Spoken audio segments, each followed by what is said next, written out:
Hello friends, welcome back to Top 20 Logic Building Concepts in C playlist। Previous video में हम लोगों ने even odd concepts को use करके एक ही कंसेप्ट्स के थ्रू अलग अलग 8 प्रोग्राम्स को बनाना सीखा है। आज हम लोग एक दूसरा सिंपल एंड इंपॉर्टेंट कंसेप्ट सीखने वाले हैं, that is largest number concept. हम लोग सिर्फ ये नहीं सीखेंगे कि लार्जेस्ट नंबर फाइंड आउट कैसे करते हैं, लेकिन स्टेप बाय स्टेप हम लोग सीखेंगे लॉजिक ऑफ कंपैरिजन। तो चलिए शुरू करते हैं। तो चलिए सबसे पहले रोड मैप देख लेते हैं। सबसे पहले हम लोग फाइंड आउट करेंगे largest of 2 number. After that हम लोग सीखेंगे how to handle the equal numbers. Next हम लोग फाइंड आउट करेंगे largest of 3 number using nested if. After that largest of 3 number using logical operator. उसके बाद ये दोनों सॉल्यूशन को हम लोग कंपेयर करेंगे। आफ्टर दैट हम लोग ये सीखेंगे कि n नंबर्स होंगे तो क्या करेंगे, एंड लास्ट में हमारे पास है एक चैलेंजिंग सिचुएशन। तो चलिए स्टार्ट करते हैं लार्जेस्ट ऑफ 2 नंबर से। तो यहाँ पे रहेंगे हमारे पास दो वेरिएबल a एंड b। अगर a ग्रेटर देन b ये रिलेशनल एक्सप्रेशन ट्रू हुआ तो a इज लार्जेस्ट, और अगर ये फॉल्स हुआ तो b इज लार्जेस्ट। सिंपल है, हम लोग यूज करेंगे टू वे ब्रांचिंग को। तो चलिए इसको कोड करते हैं। तो यहाँ पे मैंने दो वेरिएबल डिक्लेयर कर दिया है, इंटीजर a एंड b, और दोनों को इनपुट करवा लिया है। चलिए यहाँ पे टू वे ब्रांचिंग को ऐड करते हैं। If a greater than b, अगर ये कंडीशन ट्रू हुआ तो हमें प्रिंट करना है a इज लार्जेस्ट, और साथ में हम लोग a का वैल्यू प्रिंट कर देते हैं। और अगर ये कंडीशन फॉल्स हुआ तो एल्स पार्ट में हम लोग क्या करेंगे, प्रिंट करेंगे b इज लार्जेस्ट। तो ये स्टेटमेंट को करते हैं कॉपी, इसको रखते हैं यहाँ पे रहेगा b इज लार्जेस्ट, और साथ में b की वैल्यू को प्रिंट करते हैं। चलिए इसको रन करके देख लेते हैं। सबसे पहले मैं इनपुट करने जा रहा हूँ 10 और साथ में 5। तो yes, a is largest, answer correct है। दूसरी एक बार इसको एग्जीक्यूट करते हैं। अब मैं यहाँ पे इनपुट करने जा रहा हूँ -5 और -1। तो yes, b is largest, -1 larger है -5 से। चलिए फिर से एक बार एग्जीक्यूट करते हैं। कंसिडर कीजिए यूजर ने इनपुट किया a equal to 10 and b is equal to 10। तो ये बता रहा है b इज लार्जेस्ट, बट ये आंसर करेक्ट नहीं है क्योंकि दोनों वैल्यू सेम है। तो यहाँ पे प्रॉब्लम ये है कि हम लोगों ने सिर्फ ये कंसिडर किया है कि दो वैल्यूज जो होंगे वो डिफरेंट ही होंगे। अगर a ग्रेटर देन b होगा तो a लार्जेस्ट, अगर नहीं होगा तो b इज लार्जेस्ट, लेकिन हम लोगों ने इक्वालिटी चेक नहीं की है। तो चलिए समझ लेते हैं इक्वालिटी कैसे हैंडल करेंगे। अगर a ग्रेटर देन b रहेगा a इज लार्जेस्ट, अगर फॉल्स रहेगा तो हम लोग चेक करेंगे b ग्रेटर देन a है कि नहीं। अगर b ग्रेटर देन a रहेगा तो b इज लार्जेस्ट, और अगर ऐसा नहीं है तो दोनों नंबर सेम होंगे। तो यहाँ पे हम लोग आइदर यूज कर सकते हैं नेस्टेड इफ और यूज कर सकते हैं एल्स इफ लीडर। तो हम लोग नेस्टेड इफ यूज करने जा रहे हैं। चलिए कोड में चेंज करते हैं। तो फर्स्ट कंडीशन हमारा रहेगा if a greater than b। Else में हम लोग क्या करने जा रहे हैं, एक दूसरा कंडीशन ऐड करने जा रहे हैं, if b greater then a। अगर ये कंडीशन रहेगा तो b इज लार्जेस्ट, और अगर ऐसा नहीं है एल्स हमें प्रिंट करना है a is equal to b। तो यहाँ पे लिख देते हैं a is equal to b, और साथ में प्रिंट करेंगे उसका वैल्यू।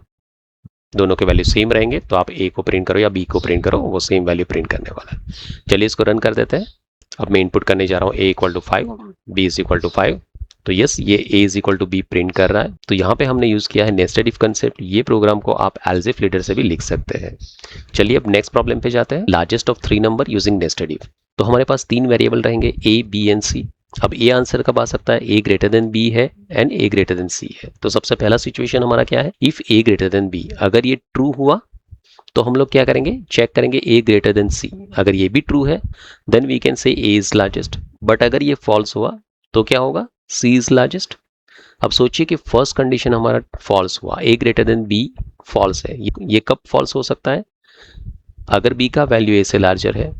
तो आफ्टर डेट हमारे पास दो ही पॉसिबिलिटीज रहती है, या तो b लार्जर होगा या c लार्जर होगा। तो हम लोग यहाँ पे सेकंड कंडीशन क्या चेक करवाएंगे, if b greater than c। अगर b greater than c then b is largest, और अगर b greater than c false है तो c इज लार्जेस्ट। तो चलिए इसको कोड करते हैं। तो यहाँ पे 3 वेरिएबल मैंने डिक्लेयर कर दिए और उसको इनपुट करवा लिया है। सबसे पहला कंडीशन यहाँ पे रहेगा if a greater than b। तो हमें क्या चेक करना है, if a greater than c। अगर ये भी ट्रू है then we can say printf a is largest, साथ में प्रिंट करते हैं a का वैल्यू। और अगर ऐसा नहीं है then else c is largest. तो स्टेटमेंट को करते हैं कॉपी, और यहाँ पे रहेगा c is largest, value print करेंगे c का। अगर a greater than b false है तो एल्स में क्या करना है, हमें दो ही पॉसिबिलिटीज है, या तो b लार्जर हो सकता है या c। तो यहाँ पे लिखेंगे if b greater than c then printf b is largest. और अगर ऐसा नहीं है तो एल्स में क्या लिखेंगे, c इज लार्जेस्ट। चलिए इसको रन करके देखते हैं। तो सबसे पहले मैं ए में इनपुट कर रहा हूँ 10, बी में इनपुट कर रहा है 15 और सी में इनपुट कर रहा है 20। तो यस 20 इज लार्जेस्ट। फिर से एक बार रन करते हैं। ए में रहेगा 100, बी में रहेगा 10 और सी में रहेगा 30। ए इज लार्जेस्ट। तो यहाँ पे देखिए हमने ई ब्लॉक के इनसाइड इफ एल्स लिखा है और एल्स ब्लॉक के अंदर भी हम लोगों ने इफ एल्स लिखा है। तो ये हमारा जो सॉल्यूशन है वो नेस्टेड इफ के थ्रू हुआ है। चलिए अब समझते हैं कि यही प्रॉब्लम को हम लोग किस तरह से लॉजिकल ऑपरेटर से सॉल्व कर सकते हैं। तो चलिए अब समझ लेते हैं यूजिंग लॉजिकल ऑपरेटर। तो यहाँ पे ए आंसर कब पॉसिबल है, अगर ए ग्रेटर देन बी है and A greater than c है। हम लोग लॉजिकल एंड को यूज करने वाले हैं। यहाँ पे दोनों एक्सप्रेशन को साथ में ज्वाइन करेंगे। अगर ये कंडीशन फॉल्स हुआ तो मुझे चेक करना है बी ग्रेटर देन ए है and B greater than c है। अगर ये दोनों कंडीशन ट्रू है then we can say b is largest. अगर फर्स्ट वाला लॉजिकल एक्सप्रेशन फॉल्स है, सेकंड वाला लॉजिकल एक्सप्रेशन भी फॉल्स है, मतलब ए भी लार्जेस्ट नहीं है, बी भी लार्जेस्ट नहीं है, तो सी के लिए हमें चेक करने की जरूरत ही नहीं है क्योंकि ऑब्वियसली सी लार्जेस्ट होगा। तो चलिए इसको कोड करके देखते हैं। तो यहाँ पे 3 वेरिएबल्स हमने डिक्लेयर कर लिए है। कंडीशन हमें रखना है if A greater than B, use करेंगे logical and A greater than C, then we can say A is largest. यहां पे लिखेंगे एल्स इफ सेकेंड सिचुएशन क्या आएगा, b greater than A and B greater than C, then we can say b is largest और else में रहेगा सी is largest. तो चलिए इसको रन करते हैं। मैं सबसे पहले इनपुट करने जा रहा हूं 10, 5 एंड 34। तो यस सी इज लार्जेस्ट। चलिए अब एक काम करते हैं, दो नंबर्स को सेम वैल्यू दे देते हैं। तो यहाँ पे मैं लिखने जा रहा हूँ 100, b is 100 and c is 3। तो ये बता रहा है सी इज लार्जेस्ट, तो ये तो गलत आंसर दे रहा है। तो चलिए समझते हैं कि प्रॉब्लम कहाँ पे है। तो देखिए यहाँ पे जितनी भी कंडीशंस हम लोगों ने लिखे हैं इसमें कहीं पे भी हमने इक्वालिटी चेक नहीं की है, तो हम लोग साथ में इक्वालिटी भी रखते हैं। ऐसा हो सकता है कि ए और बी सेम हो या फिर ए और सी सेम हो। तो जहाँ जहाँ पे हमने ग्रेटर देन लिखा है हम लोग साथ में लिख रहे हैं ग्रेटर देन और इक्वल टू। चलिए अब इसको करते हैं सेव और रन करके देखते हैं। इनपुट करेंगे 100, 100 एंड 3। तो ए इज लार्जेस्ट आ रहा है। चलिए अब बी और सी का वैल्यू सेम डाल देते हैं, 12, 100, 100। Yes b is largest. तो अब ये करेक्ट आंसर दे रहा है। तो चलिए अब थोड़ा डिटेल में इसको समझते हैं। तो यहाँ पे हमने दो कंडीशन को ज्वाइन किया है, A greater than B and A greater than C. तो सबसे पहला जो कंडीशन इवेल्युएट होगा वो होगा ए ग्रेटर देन बी। तो सबसे पहली कंडीशन है A greater than B.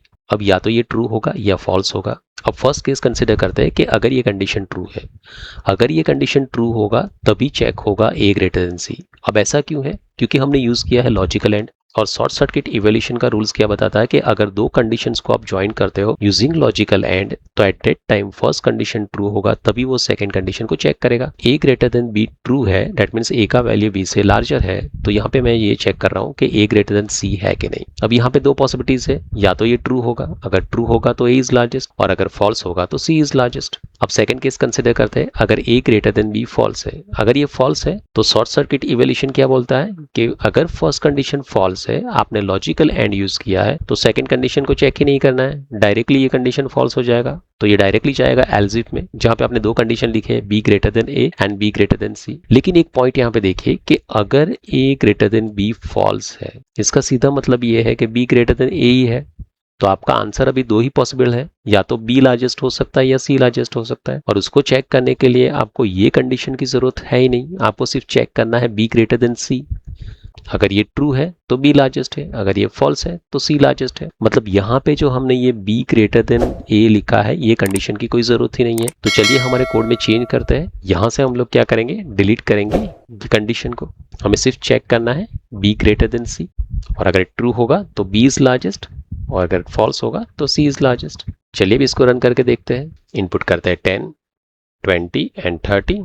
Yes c is largest. फिर से एक बार रन करते हैं। इनपुट करते हैं 100, 100, 10, ए इज लार्जेस्ट।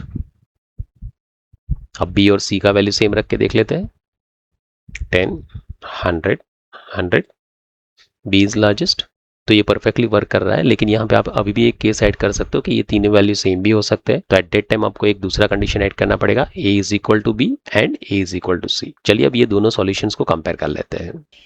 तो सबसे पहला कंपैरिजन है अबाउट द लॉजिक। तो नेस्टेड इफ में जो आपका लॉजिक है वो स्टेप बाय स्टेप है, जबकि लॉजिकल ऑपरेटर्स आप यूज कर रहे हो एट दैट टाइम आप कंबाइन कर रहे हो कंडीशंस को। And second is code length.